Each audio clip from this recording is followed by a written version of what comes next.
एक महात्मा ने जीवन भर हरि भजन कीर्तन किया था। उनके आश्रम के सामने एक तालाब था। जब उनका अंत समय आया तो उन्होंने देखा कि एक बगुला मछली पकड़ रहा था। उन्होंने बगुले को उड़ा दिया। इधर उनका शरीर टूटा तो नरक में जाना पड़ा। उनके चेले को स्वप्न में दिखाई दिया कि वह कह रहे थे, बेटा, हमने जीवन भर कोई पाप नहीं किया, केवल एक बगुले को उड़ा देने मात्र नरक मिला है मुझे। लेकिन तुम सावधान रहना, जब इस शिष्य का भी शरीर टूटने का समय आया तो वह दृश्य पुण्य आया। बगुला मछली पकड़ रहा था। गुरु का निर्देश मानकर उसने बगुले को नहीं उड़ाया। मरने पर वह भी नरक पहुंचा। तब एक गुरु भाई को आकाशवाणी द्वारा पता चला कि गुरुजी ने तो बगुला उड़ाया था इसीलिए नरक गए, हमने नहीं उड़ाया इसीलिए नरक प्राप्त हुआ है, पर तुम बच के रहना। जब इन गुरु भाई की मरने की घड़ी आई तो संयोग वंश पुण्य बगुला मछली मारता दिखाई दिया। गुरु भाई ने भगवान को प्रणाम करते हुए प्रार्थना की, भगवान, आप मछली में हो और आप बगुले में भी।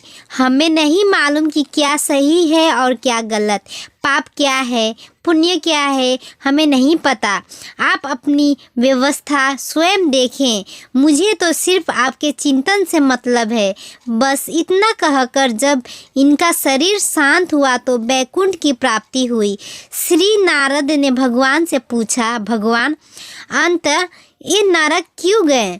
महात्मा ने बगुला उड़ाकर कोई पाप तो नहीं किया। उत्तर में भगवान ने कहा, नारद, उस दिन बगुले का आहार मछली था, पर गुरुवर ने उसे उड़ा दिया। भूख से छटपटाकर बगुले का अंत हुआ। अंत पाप लगा, इसीलिए उनको नरक जाना पड़ा।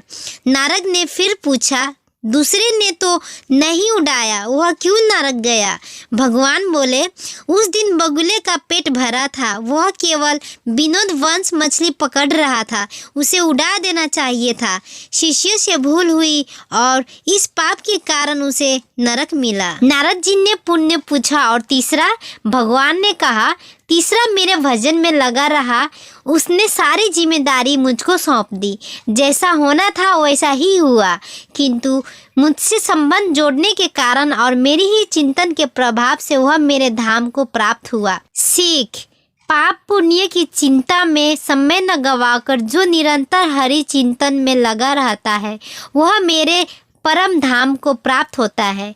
जितना समय हमारा मन भगवान के नाम, रूप, लीला, गुण और धाम में रहता है, केवल उतना समय ही हम पाप से मुक्त रहते हैं। इसलिए सदैव हरि नाम लेते रहें, हरि चर्चा करते रहें, हरे हरि कथा सुनते रहें। श्रीमन नारायण नारायण हरि हरि, तेरी लीला सबसे न्यारी न्यारी हरि हरि।